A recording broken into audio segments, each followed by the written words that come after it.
on this. I love a Garcia spinning reel. With Garcia Zephyr. And I love that spinner. That's what I'm using right now. I'm using the Garcia. I can't remember the model. What's my model number I'm using? 20? 20? Yeah, I think it's 20. The big one's like 30 or something like that. It's so smooth. And you know, you got to give your equipment some credit, because here I am, I'm bragging to you about 6 to 8 pound test line. I have enough sense to know that I don't have too much going for me, especially with a big fish. Anything over 5 pounds. If you're only using 6 or 8 pound test lines, you better give your equipment some credit. If I have a reel that hops, skips, and jumps, forget about it. I'd be the biggest liar in town if I tell you I'm catching fish every day. No. What the Garcia offers me through Zepco is that when I set the drag, she's always smooth in the end. So no matter how big the fish is, it's going to give. Worst can happen, she'll take a whole lot off. And that hasn't happened yet. And after I play it out, if I have to tighten down just a little bit, well, then of course I can bring it in a little bit easier. I'm from the old school. I have so many people raise their hand. Geez, don't you think that's kind of dumb? I think that's kind of ignorant when you can get a heavier line. Well, first of all, I'm not fishing because I'm a meat eater. I release everything. I would never put a knife to a bass. I love them too much. It never gets too old to get a 10, 12, 13 pound bass. I'm still holding it at 15.3. That's my biggest. But that was the most joyous day that I've ever experienced in my life. Because when she come out of the water, it looked like a tarpon. And you can imagine the mouth on her. And I got at least 2 replicas of her, don't I, John? I should have bought one of the replicas. So, what a beautiful fish. You put both your hands in her mouth, they're hard to come by. I'm not going to stand up here and say, yeah, we'll get one next week or something like that. There's a few out there. But I would say the biggest population of bass in all these rivers or lakes are 2 to 4 inches. And that's it. Yes, sir. My biggest bass so far is 15 pounds. About Lake Minnehaha about 10 years ago on a jerk bait. It was pure fluke. I was fishing in a canoe. The wind blew my canoe sideways. The lake folded down to straighten myself. I picked it up and had a fish.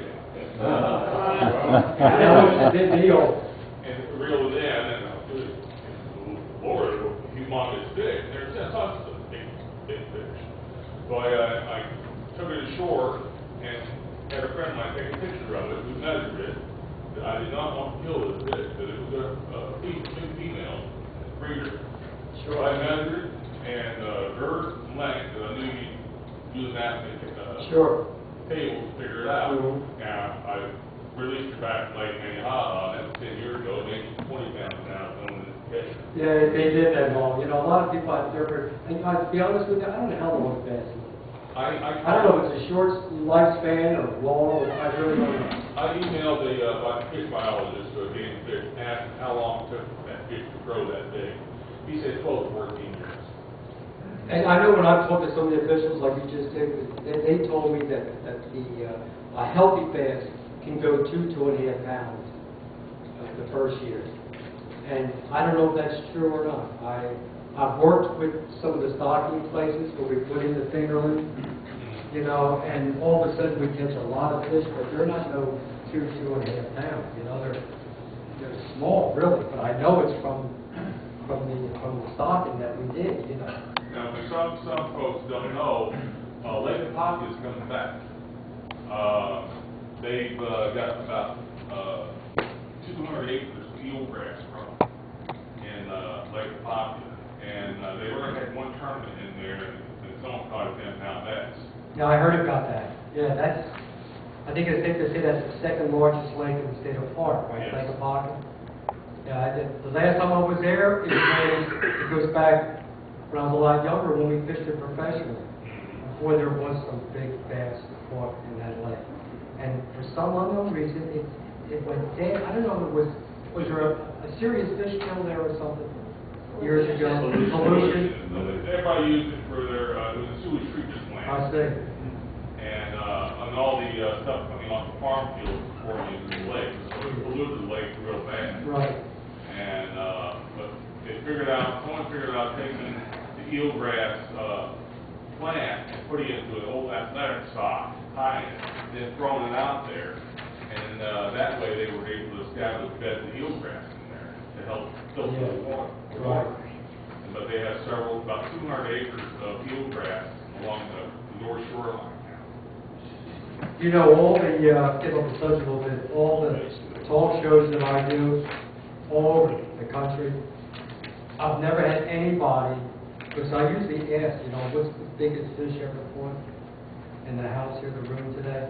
And you're the first person in all these years that ever admitted to catching a bass at least 15 pounds. Lots of 10-pounders, lots of 8s, very few 12s, and apparently it's not that easy. But you're the first one that We had caught her 15 last week pounds.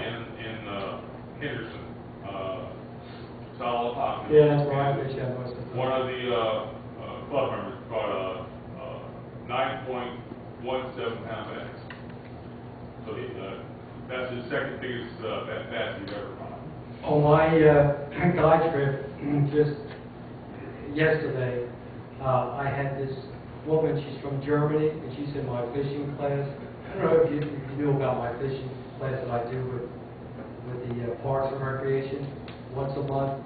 Oh, we really get some good die-hard fishing in there, you know. I think this is my 7th or 8th year. I just signed the new contract, you know.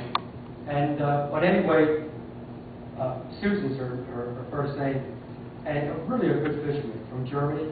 And I'm in this canal because when the water's moving on the Salapaca, I can catch a lot of fish with the moving water, okay?